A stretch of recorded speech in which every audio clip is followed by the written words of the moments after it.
Lemana assalamu alaikum abismina Liberté TV jabarani ali sanfɛ abismina ka farkunyaje kɛnɛ sanfɛ kɛnɛ min n'a bɛ sigi dɔgɔkun kɔnɔ siɲɛ fila o kuma ni y'an sigilen bi ta kɛnɛ kan yɔrɔ jama fara yɔrɔ suruma kan an b'a fɔ bɛɛ lajɛlen ma aw ni sɔgɔma aw ni tile aw ni wula walima aw ni su Liberté Sport minnu b'an jateminɛ réseaux sociaux sanfɛ kɛrɛnkɛrɛnnen na YouTube sanfɛla la o kuma an b'aw bɛɛ lajɛlen fo an y'a fɔ an na ni bɛ se ka don YouTube sanfɛ i b'a sɛbɛn Liberté Sport walima Télé Sport Radio Liberté Sport o kuma i b'i abonné donc i b'an sɔrɔ ma Liberté Sport ni y'an sigilen a ko kɛnɛ kan bi an bɛna kuma bakuruba minnu kan teliya la olu de filɛ nin ye fɛn min ye éliminatoire Coupe d'Afrique des Nations Côte d'Ivoire 2023 ale première journée en deuxième journée baaraw olu bɛ sen na Mali y'a ka bɔko fɔlɔ kɛ déjà kuma ani Congo Brazza naani ani Kanango a kɛra Sibiri cɛmin Bamako yan stade 26 mars la jaabi tɔw ani deuxième journée affiche tɔw jɛmukan kɔnɔ la an b'o di aw ma européens olu fana bɛ fɛn min ye Euro Nation olu b'o u ka éliminatoire o la deux journées kɛra o la déjà fɛn min ye dɔw ye victoire fila kɛ dɔw ye défaite fila kɛ o kuma dɔw yɛrɛ victoire kelen ni match nul kelen kɛ a jaabiw a n'a affiche tɔ jɛmukan kɔnɔna na an b'o bɛɛ lajɛlen di aw ma fɛn min ye Pays de Galles ale y'a ka qualification ta kɛrɛnkɛrɛnya la Ukraine kan éliminatoire Coupe du Monde o kɛnɛna la o kuma a fana match de barrage tɔ ye jumɛn ni jumɛn jɛmukan na an b'o di aw ma Mali yɛrɛ kɔnɔ la an ka Wanɛ Ballon-Tan championnat national Ligue 1 Orange ale kɔni ko bɛ ka gɛlɛya ka taa a fɛ cogo min na a bɛ ka gɛlɛya ka taa fɛ a b'a journée 28 na o jaabiw o kuma ale ni journée 29 na o fana affiche an ma ɲina classement kɔ hali n'a sɔrɔ provisoire dɔ k'o sababu kɛ Ballon-Tan damadɔni olu bɛ retard la Bamako Ligue ale ka championnat deuxième division district D ale ka championnat karisidasi o kuncɛra an ma ɲina basketball kɔ championnat national cɛw ani musow ɲini bɛna kɛ an ka bi jɛmukan ale taabolo ye Liberté Sport Liberté TV jabarani kan minnu b'an jateminɛ Mali Vision Buge Mali Vision sanfɛ o kuma an b'aw bɛɛ lajɛlen fo ani YouTube sanfɛla o la bi ani maa min bɛna jɛmukan kɛ ɲɔgɔn fɛ o kuma a bɛna a yɛrɛ fɔ an ɲɛna sisan nɔ jɔn de don Kamalen i ni tile walima i ni su ani ma kuma ka wasa de i tɔgɔ ni jamu ne tɔgɔ Abdoulaye Yare d'abord ok donc Abdoulaye Yare an n'a bɛna baro kɛ désormais balontanna don a fana bɛ dɔ dɔn kosɛbɛ kosɛbɛ farikolo ɲɛnajɛ la ɲala suma bi jɛmukan ye an n'a bɛna kuma fɛn min ye Mali ka match ale ni championnat national Ligue 1 Orange an bɛna kuma o baara o kan Liberté Sport bi an bɛ teliya la championnat national Ligue 1 Orange an b'o bɔ an bolokɔrɔ k'o sababu kɛ ale journée 28 na o baaraw daminɛna depuis juma tɛmɛnen kuma kalo tile saba ye n'o ye juin kalo tile saba ye Real de Bamako ale mun ye sebaya ɲuman ta yelen olympique kan fila ale ni kelen 11 créateurs de ɲare la ale ni LCBA o kuma 11 créateurs Buruna LCBA ɲakɔrɔ fila ale ni kelen batu tora sena dimanche donya in na dɔrɔn AS Douane kuma ale Buruna ale ka so AS Bakarijanni Barawuli ɲakɔrɔ naani ani kelen Afrique Foot Elite n'o ye AFE kuma ale ye fila ani kelen kɛ US Buguba o la Stade Malien de Bamako ale Buruna Isfasi ɲakɔrɔ fila ale ni kelen Association Sportive de Korofina ASCO kuma ale ye fila ni fu kɛ AS Polisi la polisi minnu kun famara victoire ma kosɛbɛ kosɛbɛ o kuma ni ntɛnɛndonya in na dɔrɔn AS Black Star de Badalabugu ale ni Club Olympique de Bamako sow bɛ olu dɛsɛra ɲɔgɔn na fu ani fu o kuma fɛn min ye 16-7 ale nana Asom ci fo Bamako yan fila ale ni kelen voilà donc i n'a fɔ an ɲa bɛ a bɛɛ lajɛlen na cogo min na nin tun ye journée 28 ye ale jaabiw olu ko cogo min na nin tun y'o ye o la dɔrɔn an b'a fɔ na dɔrɔn championnat national Ligue 1 Orange après 28 journées an y'o fɔ n ko classement provisoire don k'o sababu kɛ match damadɔni olu bɛ retard la an bɛna tila k'olu di aw ma sisan match minnu bɛ retard la an bɛ tila k'olu di aw ma k'o sababu kɛ journée dɔw bɛ yen nɔ olu bɛ retard la parce que kurantigɛ kɛra dɔw sababu ye dɔw ta occupation yɔrɔ tun bɛ a ko o kɔnɔna la an b'a yira dɔrɔn après 28 journées n'i y'a ta k'a lajɛ dɔrɔn match en retard dɔw bɛ yen olu kan ka taa kalo in tile 15 i n'a fɔ kɛrɛnkɛrɛnnen na journée 27 match en retard o bɛna kɛ Stade Sport Modibo Keyita la ni kalo in tile 10 ani duru no be taleke AS Police kuma ale ni AS Black Star o ni ɲɔgɔn cɛ o kɔfɛ n'o banna dɔrɔn 19h wagati journée 22 match en retard ASCO ale ni AS Douane olu fana kan ka ɲɔgɔn sɔrɔ o mercredi doyen na kalo tile 10 ani duru stade Omnisport Modibo stade Mamadou Konaté kɔnɔna Yele Olympique ale ni club olympique de Bamako o fana 22e journée en retard o kɔsɔ donc fɛn min ye o don kelen na Kitakaw olu fɛ yen stade municipal la Kita Union Sportive de Cercle Kita ale ni Joliba Kiti club olu fana kan ka ɲɔgɔn sɔrɔ o ye journée 27 machine en retard ye ok donc n'o bɔra yen sisan classement na an y'o fɔ n ko provisoire do voilà classement an ɲa b'a bɛɛ la ka jabarani sanfɛ jɔyɔrɔ fɔlɔ Joliba Kiti club kuru 48 a ka faranga ye 21 jɔyɔrɔ filanan AS Bakarijan ni Barawuli kuru 46 a ka faranga ye 10 jɔyɔrɔ sabanan Union Sportive de Cercle Kita kuru 45 a ka faranga o ye 8 ye jɔyɔrɔ naaninan Afrique Foot Elite n'o ye AFE kuru 44 jɔyɔrɔ duurunan Stade Malien de Bamako kuru 42 jɔyɔrɔ wɔɔrɔnan LCBA kuru 39 jɔyɔrɔ 7 11 Carter kuru 38 jɔyɔrɔ 8 na AS Black Star kuru 37 jɔyɔrɔ 9 ASCO kuru 30 ale ni 6 ok donc o kun ye tableau première partie donc n'an bɔr'o la fɛn min ye jɔyɔrɔ 10 na classement ɲa b'a bɛɛ la ka jabarani sanfɛ déjà fɛn min ye 10 na AS Real de Bamako kuru 36 11 na Isfas kuru 36 12 Sobe kuru 36 13 Yelen kuru 34 jɔyɔrɔ 14 AS Police kuru 34 jɔyɔrɔ 15 16 kuru 32 jɔyɔrɔ 16 US Buguba kuru 30 jɔyɔrɔ 17 AS Douane kuru 20 jɔyɔrɔ 18 laban o be fɛn min Asom bolo kuru 10 ale ni 9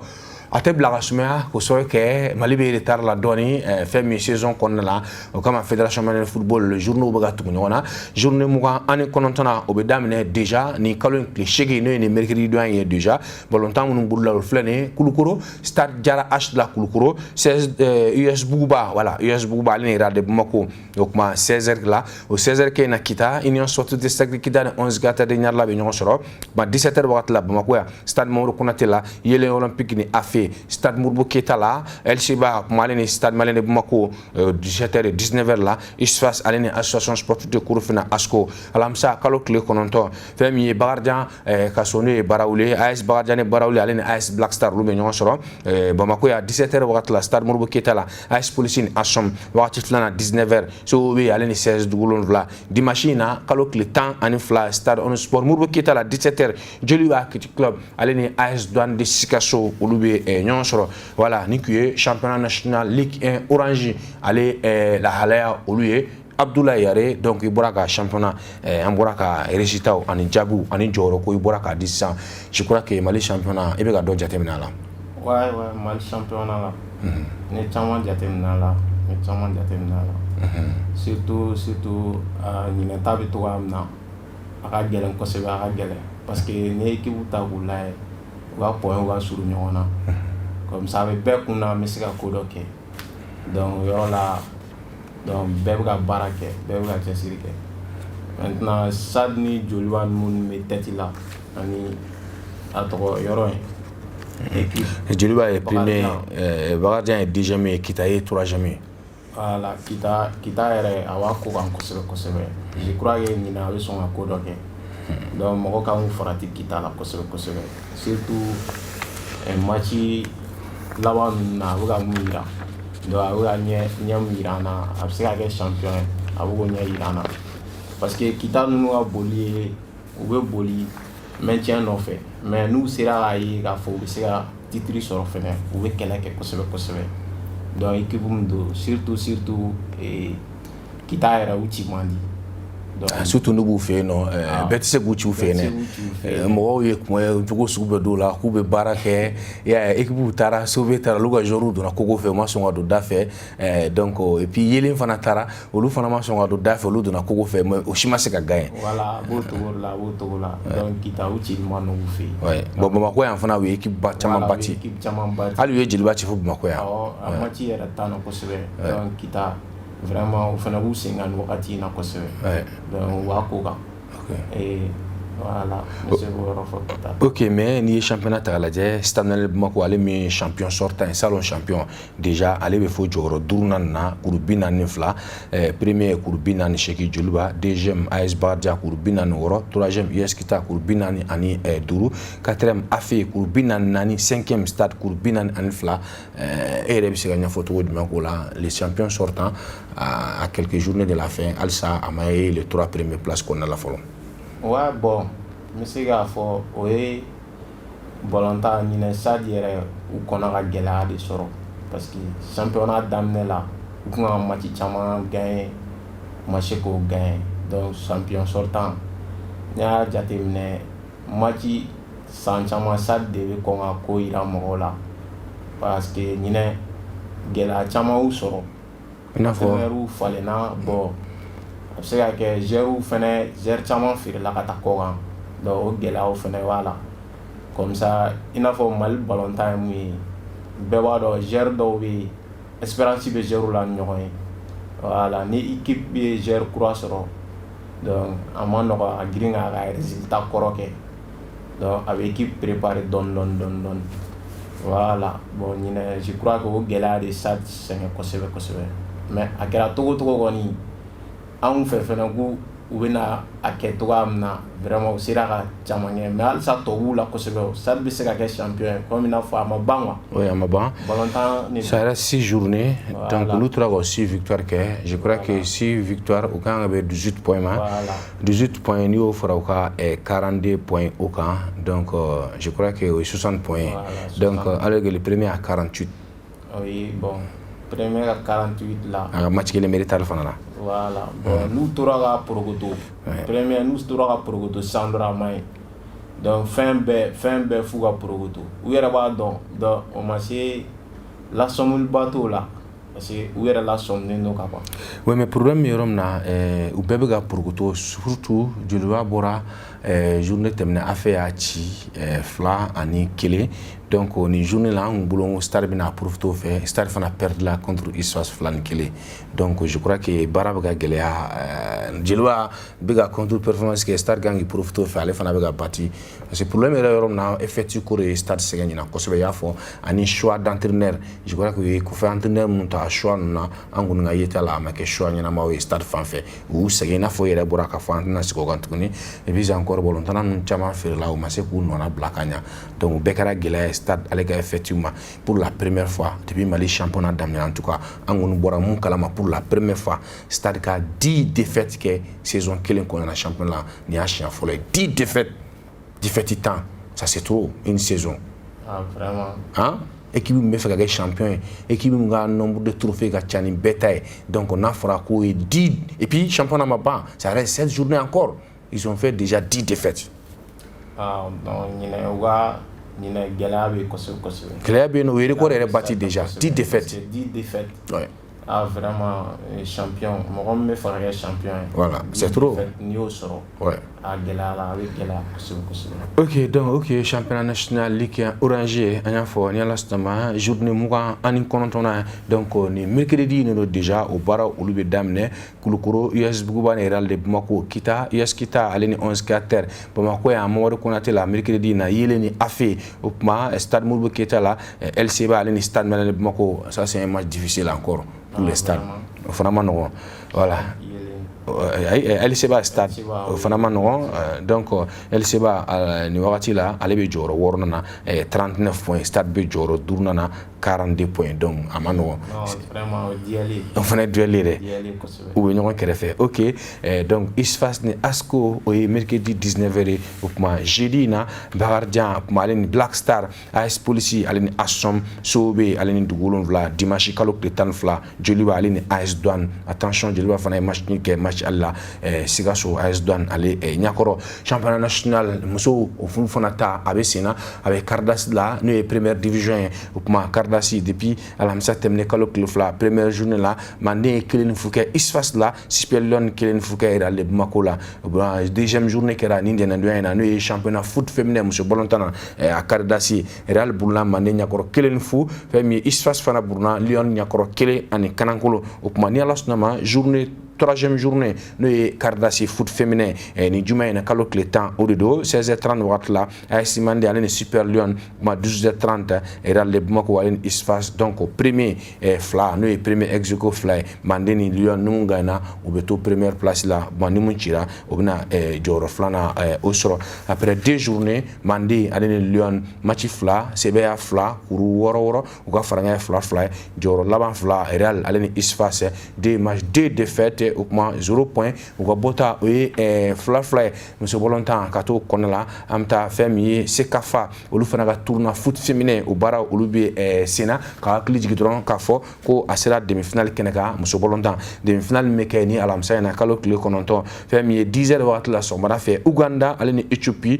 13h wagati la tilegan fɛ Tanzanie ale ni Burundi olu bɛ ɲɔgɔn sɔrɔ voilà donc o tun ye muso bɔlɔntan Mali championnat ale ni Sekafa olu ka tournoi foot féminin n'a baara o bɛ senna équipe nationale olu kɔnɔna na n'an b'o la sisan an bɛna éliminatoire Coupe d'Afrique des Nations Côte d'Ivoire 2023 ale journée éliminatoire daminɛla déjà farafinna ale kɔnɔna la n'i y'a ta k'a lajɛ fɛn min ye poule y'u bɛɛ lajɛlen i b'i sɔn déjà première journée olu kun cira an na sɔrɔ match en retard dɔw b'a kɔnɔna la deuxième journée olu baara olu fana daminɛla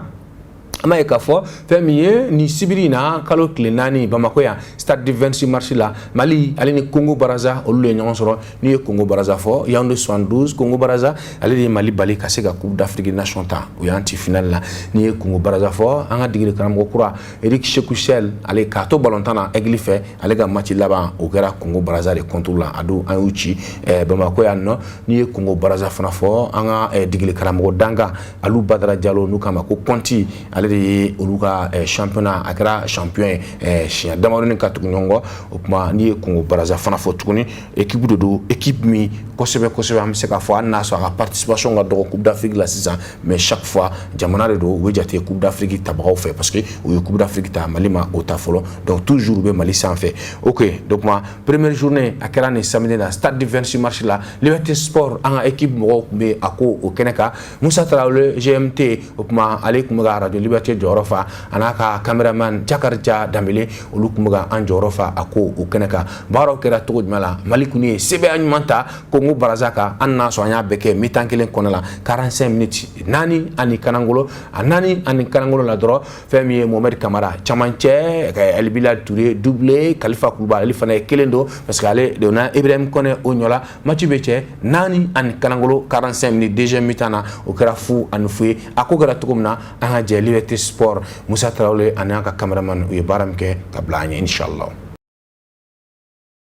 barikaw fɛ n'a bɛ kɛ san 2023 la samedi don n'o bɛnna juin kalo tile 4 ma san 2022 a bɛ kɛ don ye min tɛ bɔ maliyɛnw kɔnɔ a bɛ kɛ don ye ni maliyɛnw nisɔndiya don a bɛ kɛ don ye min bɛ to tariku la nɛgɛ kaɲa 18 o tɛmɛnen ni sanga 10 ani damadama ye fɛn min ye Mali ntolatanaw ka fara fɛn min ye Congo Brazza ntolatanaw ka olu fila bɛɛ lajɛlen bɔra ka na terrain kɔnɔ parukolo Mali joueurs kɔni Mali denw ɲɛ dalen u ka joueurs ka terrain kɔnɔna na a jara a kɛra nisɔndiya ye a kɛra wasa ye kosɛbɛ a doni kama faribɔ ɲɔgɔn na o kɔni bannen kɔrɔ kɔfɛ balontanaw u seginna ka don vestiaire kɔnɔna na ka taa u labɛn ka na balontan na o y'a sɔrɔ maliyɛnw bɔlen don Mali fantan ani 4 bɛɛ lajɛlen fɛ région kɔnɔnaw ka fara Bamakɔ kan ka taa balontan juman lajɛ jamanadenw lajɛ balontan na Mali farikolo ɲɛnajɛ jukɔrɔma tontonba caman kun bɛ kɛnɛ kan fɔ ka se fɛn min ye Mali ale supporteru ka ɲɛmɔgɔba n'o ye Cheikhne Demba a n'a ka mɔgɔw u bɛɛ lajɛlen dafalen tun bɛ terrain na a doni kan nɛgɛ kaɲa 18 kɔni tɛmɛnen ni sanga 50 ye fɛn min ye ntolatanaw ye u bɔra vestiaire kɔrɔla la ka na terrain sanfɛ baaraw kunfɔlɔ daminɛna ni jɔnjɔn kalani ye n'an ko ma ko hymne national a daminɛla fɔlɔ ka Congo Brazza o jɔnjɔn kalan o bɔlen kɔfɛ fasoba jɔnjɔn n'an b'a dɔn ni hymne national ye caman b'a fɔ o sɔrɔla k'a da Mali jera ni ntolatana 11 min ye n'an ko ma ko 11 entrants a don na olu de tɔgɔ filɛ nin ye gardien nango mako jɔkɔlɔsiba Ismaila Jara Jawara Amari Traoré kalamani 2 kun b'ale kɔra kalamani 3 kun bɛ Amadou Dante ale kɔra kalamani 5 Boubacar Kiki Kuyate kalamani 8 Jaje Samaseku kalamani 9 El Bilal Touré kalamani 12 Mohamed Kamara kalamani 15 Mamadou Fofana kalamani 18 Ibrahima Kone kalamani 20 Yves Bissouma kalamani 23 Alou Dieng Terinka ani kele Mali jirane nuye a doni kama nege kayan 19 dafale ni sanga fuye femi jalatigeba a doni kama noye Abdel Aziz ye n'ale Mauritanie jalatigeba ye ale balontan koni ale ya coup d'envoi fasoba Maliba balontanaw be balon folo minta be pasi do ke Amari Traoré ma noye jalatigi ye ale koni bena ni balon ye abe balon di retrait la fɛmi ye kala segi camancɛ bolo fɛ Mohamed Kamara n'an ko a ma ko camancɛ ale be Mali ka bi fɔlɔ sɔrɔ ka don ni centre ɲɔgɔnba dɔ ye an be segɔni 44 na Mali ale ka kelen Congo Brazza ale ka kanangolo bi fɔlɔ sɔrɔlen ka don 26 mars ale kɔni ɲagana kosɛbɛ maliyɛnw fɛ supporteru bɛɛ lajɛlen wulila ka jɔ sabula ni y'a siɲɛ fɔlɔ ye Mali ka bi don segɔni 44 wagati la balontan kɔni be to senna ten Mali kɔni be balon fanba bɛɛ tan sanga 9 wagati la sanga 9 wagati la balon dɔ be sɔrɔ Yves Bissouma ale be doni balon ye latéral fɛ a be passe ɲanama kɛ fɛn min ye a be Congo défenseur bɛɛ bɔ a la a be passe kɛ a b'a tan a b'a di Yves Bissouma ale be ballon dɔ ta ka don n'a ye k'i digi ka don Congolais ka daga kɔnɔna na k'u ka défenseur 2 bɔ a la ka passe ɲanama ba kɛ ka tan ka di El Bilal Touré ma El Bilal Touré be Mali ka bi dafa 2 la sanga 9 Mali ale ka 2 fɛn min ye Congo Brazza u ka kanangolo dɔ kɔni be fara fɛn min ye maliyɛnw olu ka nisɔndiya ka sari 26 mars kɔnɔna na jama o fanba o kuman ca kosɛbɛ nin bi 2 be don wagatini min na nga o kɔfɛ jama o bɔra kosɛbɛ kana 26 mars la kana balontan kana tɔ filɛ Mali kɔni ye balon juman ta a doni kama sabula bɛɛ be Mali dɔni balontan min ye a duman ka di ma u tun be k'o dɔrɔn de kɛ sanga 38 wagati la El Bilal Touré n'o ye Mali kalamani 9 ye ale bena Mali ka bi 2nan o sɔrɔ ka don sanga 38 Mali ale ka 3 Congo Brazza ka kanangolo Ibrahima Kone kɔni ale banalenkɔrɔ kɔfɛ ale be bɔ terrain kɔnɔ fɛmi ale b'a dɔyɔrɔ di Khalifa Koulibaly ma Khalifa Koulibaly ale donne sanga 42 wagati la fɛmi ye Khalifa Koulibaly ale bena Mali ka 44 sɔrɔ ka don sanga 42 Mali ale ka 4 Congo Brazza ka kanangolo 44 kelenw na fɛmi ye Mali kalamani 20 ye Yves Bissouma a be ballon dɔ ta kana latéral kelenw la a bi digi ka don n'a ye a be tila ka retrait kɛ ka passe fɛmi ye Khalifa Koulibaly ma a b'a ta n'a kunkolo ye ka taa bila jɔ la balontan kɔni sanga 45 fɔlɔ o be kuncɛni ka Mali ka 4 Congo Brazza ka kanangolo an be taa 10 min o kan wagati kun 2nan na n'o ye sanga 45 2nan ye balontan kɔni bena kɛ balontan ye balontan ba sigilen jamana 2 bɛɛ lajɛlen n'o ye Mali ani Congo Brazza ye bɛɛ be balon da ka tan fɛn min ye Congo u fɛnɛ b'u yɛrɛ sɔrɔ deuxième mi-temps kɔnɔna na u be balon ɲanama tan nga u tɛ se ka bi sɔrɔ ka don a don balontan be kɔni kuncɛ 4 ani kanangolo ka taa fasoba Maliba ale kanu na hali ni y'a sɔrɔ fasoba Maliba ale kun fɔmana ka 4 kɛ mɔgɔ la wa 26 mars la ya an be se k'a fɔ ko Eric Chegusel n'o ye Mali degeli karamɔgɔ ye ko a ka baptême de feu ka a ɲani a bolo kosɛbɛ a n'a ka dankanw ka fara ka staffu bɛɛ lajɛlen kan donc an be se k'a fɔ éliminatoire ale bɔra kɔnɔ je crois que Abdoulaye Yare i bɔra ka Mali ka participation éliminatoire Eric Chegusel a ka match fɔlɔ a gagnera 4 ani kanangolo an kun fɔmara nin ma équipe ka gagner ta facilement 4 ni fo je crois que i be se ka jateminɛ dɔ k'a baci la oui kosɛbɛ vraiment félicitations victoire in diyara n kosɛbɛ bon surtout ni mun ye entraîneur ka premier match donc a y'a yira an na k'a fɔ a be se ka ko dɔ kɛ donc kabi yan donc an fɛnɛ be da la kosɛbɛ voilà an be se k'a fɔ victoire in na mun y'an nisɔndiya kosɛbɛ o ye score cayara ye parce que an be fama ka Mali ka ni score sugu kɛ équipe gɛlɛyara ma a nɔgɔyara ma a ka gɛlɛ Mali ka 4-0 sans encaisser voilà premier mi-temps surtout an ma bien encaissé voilà et donc o yɔrɔ ninnu na o ye ɲɛ dɔ ye donc mun na an be se k'an jigi da o kan kosɛbɛ bon entraîneur en tant qu'entraîneur a ye système appliqué joueur kunna donc ne yɛrɛ ka faamuya la a ye bidon système ne bila en place parce que n'i y'a lajɛ an bɛ ka ballon jouer ka taa ɲɛfɛ de toujours et puis an ka ballon ka teli a kun ka teli ɲɛfɛla la kosɛbɛ voilà équipe dunna ni ballon bɛ taa ɲɛfɛ kosɛbɛ a ka ca Ala fɛ bi de don ka di comme ça n'i bɛ mɛn adversaire ka jɔda la a ka kan kɔnɔna la i bɛ occasion sɔrɔ i bɛ se ka penalty sɔrɔ i bɛ se ka corner sɔrɔ i bɛ se ka coup franc sɔrɔ o bɛɛ bɛ na ni danger ou bien a bɛ se ka kɛ dɔ bɛ yabe kɛ olu bɛɛ bɛ na ni danger mais ni i ka ballon tɛ mɛn adversaire ka kan kɔnɔ occasion bɛ dɔgɔya comme ça a bɛ kɛ pression ye e yɛrɛ kan voilà parce que an ka match ninnu caman na ballontan ye camancɛ kɛlɛ de an ka ballon fanba ye camancɛ ballon bɛ mɛn camancɛ la occasion tɛ sɔrɔ a taga anw bɛ boli dɔrɔn de terrain kɔnɔ minnu bɛ caya mɔgɔw bɛ kuma caya a taga anw da la k'u tɛ bi don k'u tɛ bi ballon tɛ ka s'u ma sinon n'i y'a lajɛ o don Albila la a tun bɛ se ka hali triplé kɛ a ye dɔ ci poto la n'o tun donna a tun bɛ kɛ triplé bon Kalifa Kulubali également fana tun bɛ se ka dɔ wɛrɛ don deuxième mi-temps na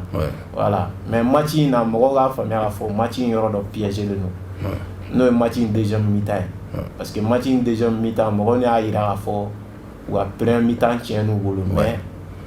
en cours de match u bɛ se k'u yɛrɛ régler comme ça deuxième mi-temps u donna ni mental wɛrɛ ye donc o yɔrɔ la non en vrai de mi-temps ɲuman kɛ ka tɛmɛ an kan voilà u ye mi-temps ɲuman kɛ parce que u sera k'u yɛrɛ sɔrɔ hali n'a sɔrɔ u ma bi don mais u sera ka ballon da ka na mais a y'a sɔrɔ anw fana et si n'a sɔrɔla Mali fana tun ma bi don en premier mi-temps deuxième mi-temps na Mali fana tun bɛ ɲɛkura yɛrɛ mais déjà kɛ 4 bi bɛ yen i bɛ adversaire to a ka jouer surtout a ma bi don i la i m'a faamuya ok donc an bɛ se k'a fɔ a la dɔrɔn fɛn min ye Ismaël Diawara ale kɔni kɛra gardien pour la première fois comme titulaire alors que an y'a lajɛ ni an bɔra éliminatoire coupe du monde na ka tɛmɛ donc ale ni an ka match na alors que Ibrahima Bousso Muguro Casillas ale de tun bɛ jɔ maintenant a tun bɛ Bamako yan mais degeli karamɔgɔ kura Eric Cheikhchel ale ye danaya ta ka da a ye gardien falen et puis encore an y'a ye effectif 11 rentrant fɔlɔ la an y'a ye Mohamed Kamara camancɛ ale nana titulaire ya la alors que d'habitude ale fana bɛ don deuxième mi-temps de la et puis encore an y'a ye Aliou Dieng national El Ali Aliou Dieng o kuma ale fana ye titulaire ya sɔrɔ d'habitude ale fana b'a daminɛ ban de la o kuma degeli karamɔgɔ a ye nin yɛlɛma damadɔni mun kɛ je crois que i tɛ se ka accuser comme il faut a kɔni kɛra yɛlɛma ye par rapport an bɛ deli ka équipe minnu jouer an ka effectif tɛmɛnenw na oui bon degeli karamɔgɔ ka yɛlɛmali o yɔrɔ la an bɛ se k'a fɔ o ye hakilina de choix ye parce que n'i y'a lajɛ an ka milieu de terrain récupérateur minnu b'an bolo n'i y'a jateminɛ Aliou Dieng a bɛ jouer ale bɛ temps min sɔrɔ ka jouer n'i y'an ka milieu caman na ye caman bɛ jouer Europe mais Aliou Dieng bɛ El Ali la en Afrique il est toujours titulaire an sɔrɔ ka jouer tɔw t'o temps de jeu sɔrɔ bon ballontan yɛrɛ compétition tout à fait puis k'a fɔ ko n bɛ jouer Europe hali ni bɛ jouer Europe o championnat élevé don pari olu championnat élevé don temps de jeu t'e bolo donc compétition tɛ se ka don i la quoi bon Aliou Dieng ninnu bɛ compétition kɔnɔ de Ligue des champions kɔnɔ u bɛ tournoi temps u bɛ championnat kɔnɔ régulièrement i joue ale bɛ 90 minutes temps bon n'i ye ballontan ta règlement yɛrɛ la i b'a dɔn k'a fɔ non i kan k'ale lajouer donc n bɛ se ka yɔrɔ min fɔ ale ta yɔrɔ la o ye mais Mohamed Kamara fɛnɛ ɲinɛ n'i y'a ka ballontan na Autriche plan Europe fɛnɛ kɔnɔ donc a ye ɲɛ min yira a y'a yira k'a fɔ vraiment a bɛ se ka ko kɛ Mali ɲɛ a bɛ se ka ko ba kɛ Mali ye don n'a nataw la n'i yɛrɛ y'a ka matchiw lajɛ a ka équipe fɛ donc a b'a jɔyɔrɔ fa kosɛbɛ kosɛbɛ a jɔyɔrɔ ka bon u ka victoire la kosɛbɛ a ka wulikajɔ barika ka bon bon c'est quelqu'un fɛnɛ a bɛ mɔgɔw galvaniser ka ballon ɲini pour que kuma bɛɛ ballon ka to a taya la quoi kɛlɛcɛ min don a b'a jɔ a jɔyɔrɔ la kosɛbɛ kosɛbɛ bon entraîneur ye mun montré maliyɛnw na a y'a yira k'a fɔ a mago bɛ dynamique la an ka ballontan na bon n'i dun mago bɛ dynamique la ballontan na il faut que i ka mɔgɔ lajouer de mun compétition bɛ mun na compétition na tout à fait mais n'i ye gardien la Ismaël fana temps de jeu b'ale bolo parce que a ka équipe la a tɛ sigi ban na a bɛ ka jouer championnat au niveau la a ye Ligue des champions match bɛɛ kɛ donc non vraiment franchement i ka jateminɛ ka ɲi Kabi i ka jateminɛ ka ɲi Ismaël Diawara ale fana b'o togo kelen na an ye mun fɔ a bɛɛ b'o togo kelen na ale fana ale bɔra ka coupe de a Ligue des champions match temps de jeu sɔrɔ championnat la titulaire donc ouais wa coupe Suède ta Malmo fɛ donc a yɛrɛ jɔyɔrɔ bonya kosɛbɛ kosɛbɛ finale la voilà donc an bɛ se k'a fɔ entraîneur yɛrɛ ne bɛ mun fɔ a bɛ chemin min kan donc n'a yɛrɛ y'a fɔ k'a fɔ non Mali ballontan mago bɛ teliya la Mali ballontan mago bɛ teliya la donc n'i dun mago bɛ teliya la a tɛ taa fo joueur minnu bɛ jouer en tant que titulaire, joueur minnu bɛ compétition mun kɔrɔ, comme ça confiance b'u la ka ban. Donc an mago bɛ nin de la à chaque moment, à tout moment an mago bɛ nin de la kosɛbɛ Mali balontan na.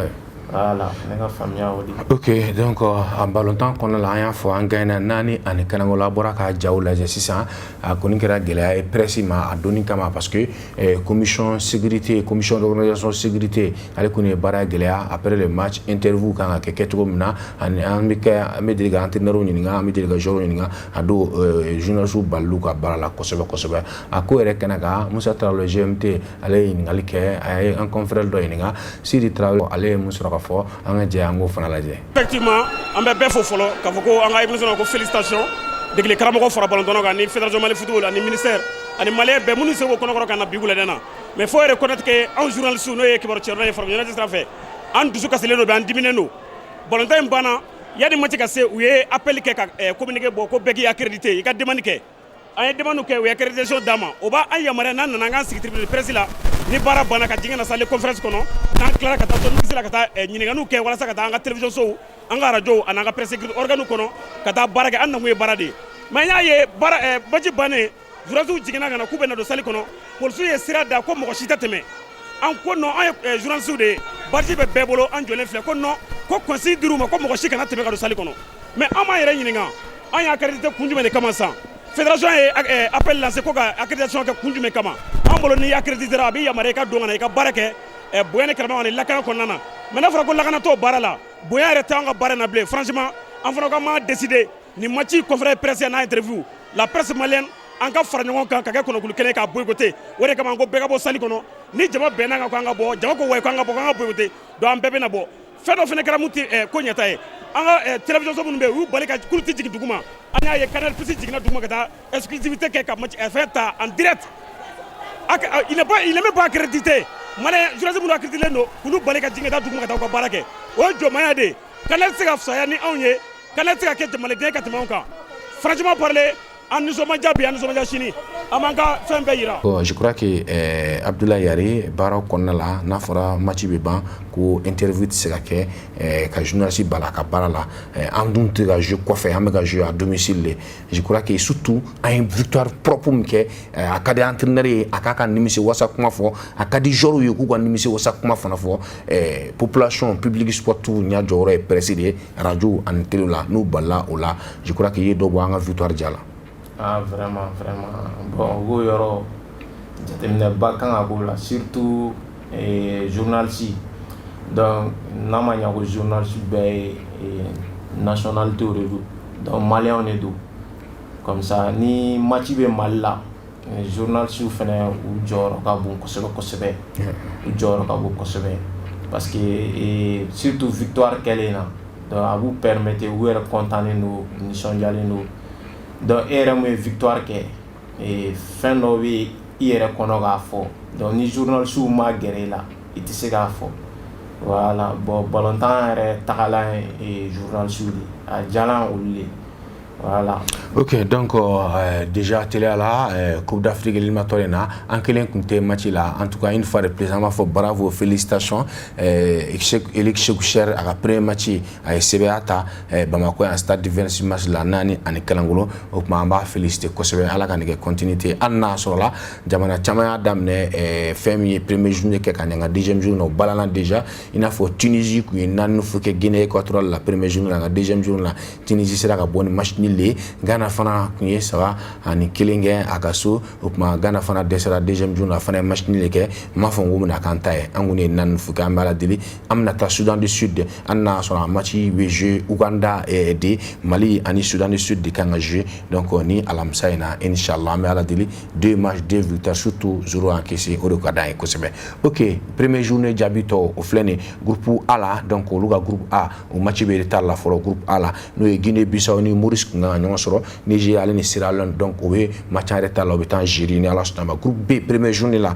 Togo ale flan biso a RF no Eswatini ka o gara fla ale ni fla Burkina Faso e fla no fuga 4 vers là groupe C konna la Namibie ale fana flan bi ke Burundi nyakoro kele ale ni kele opma Cameroun ale comme exemple le première journée là famille groupe D ale konna la doro famille Malawi ale Sebata Éthiopie ka fla ale ni kele Égypte Guinée Conakry ci kele ale ni kanaguru groupe E konna la doro 4 vers ale famille Angola ale Centrafrique ci Angola sera Centrafrique la fla ale ni kele Ghana e saba an fuke Madagascar la o match la Mali ale tour de kumbaga o jalatike groupe F konna la Niger ale kele ni kelenge Tanzanie fait kele ale ni kilo gara nyame Niger rega so Algérie fla no fuke Uganda la groupe G konna la Mali nani an fuke Congo Brazzaville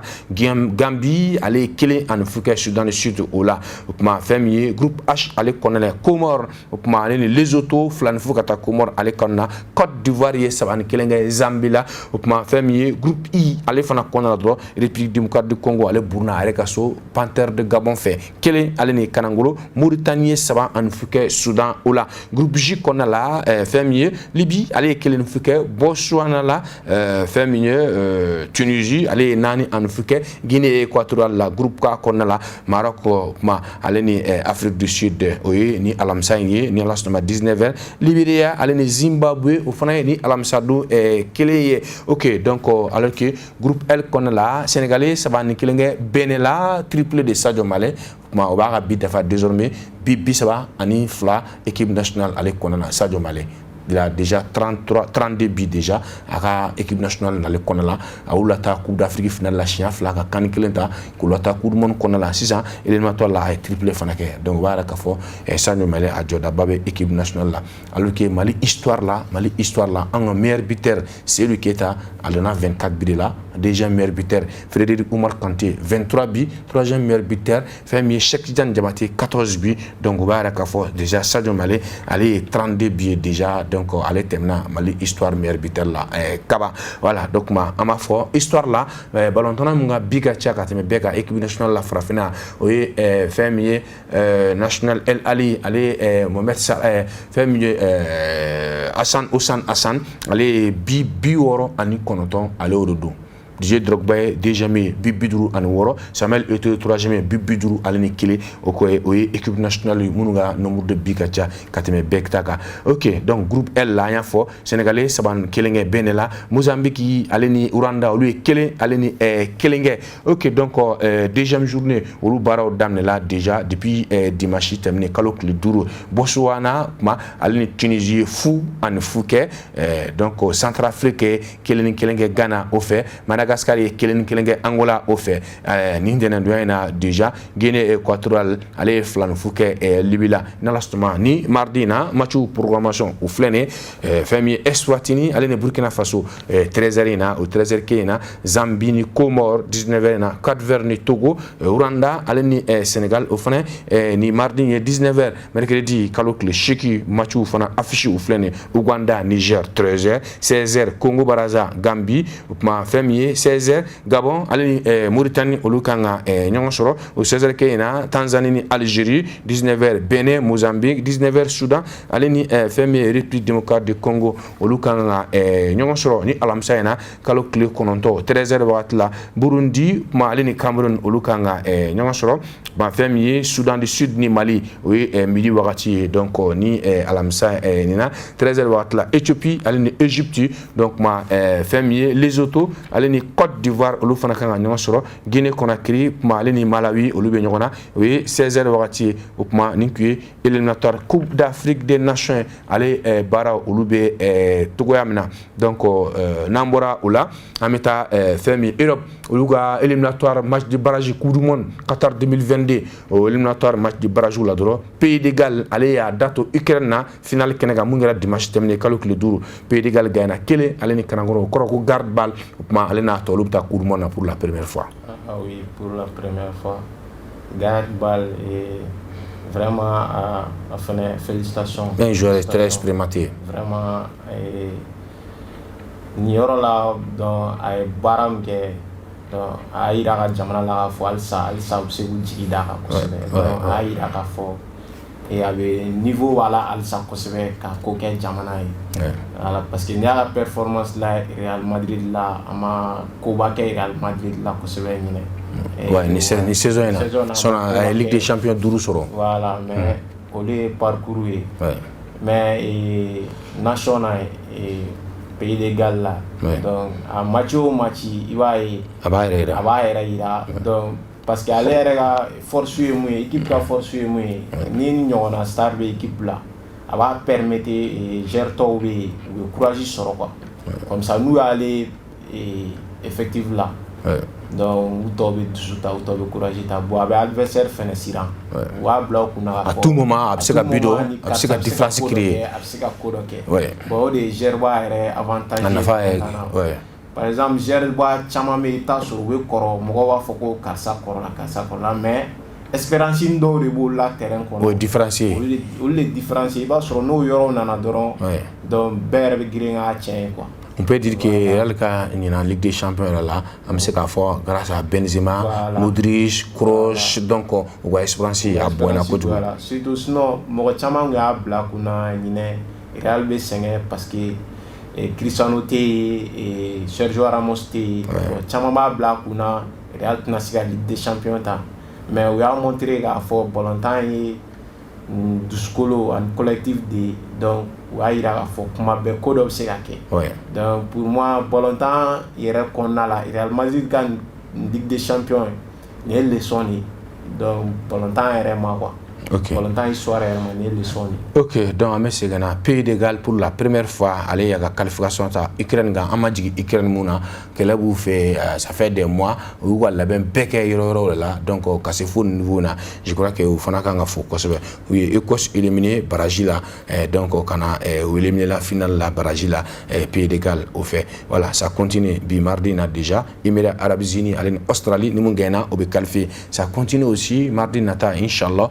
le temps aller nani Costa Rica aller Nouvelle-Zélande ni mun gaina o fana qualifié avec tout Sénat fo septembre ko le mun wulon la zone Amérique du Sud o fana ga poule à 6e journée match en retard kele Brésil aller Argentine en nasro en jeta match là parce que équipe la jamana fla be qualifié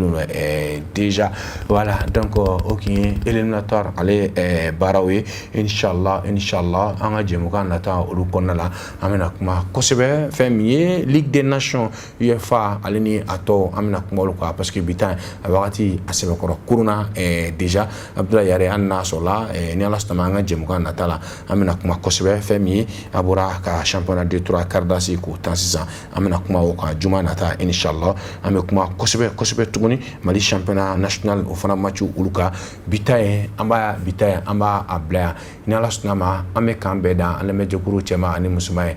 Liberté TV ale jabaranika bugu Malvision ka 239 ka walma munuma sur YouTube sans flala il va se Télé Liberté walma Radio Liberté il va abonné à une émission il m'ouvre numéro fin fela depuis 2021 kana se sama il va numéro il va soro OK ni Abdoulaye Yare avec ballontan Abdoulaye Yare anamnaje ka baro ke ñon fait parce que afana ga jatemine ka bu kosobe ballontan olu konnala inshallah OK bitay amable en folie amalase Liberté Sport ale groupe belle jelema Amadou Maïga Moussa Traoré GMT awa damle Fanta jara ma anga montage la sa Fanta jabate amba fana fo jakarja damle amba fo ma nere balma sa ma ina wa structuré mon père mon PDG Almam Samoudou Touré ma ina le fana ko aga chesri anga sega farko nyaje am sega tan tukum amba fana fo Liberté Sport la haw Touré ale Abdoulaye Yare anu kumya kaseka femi bi jem go kala si ama ame kambeda inshallah jumado 29 wakati la menyon soro ni kene kilenga kaseka kuna fon kro ko da akluka inshallah baranyana cameraman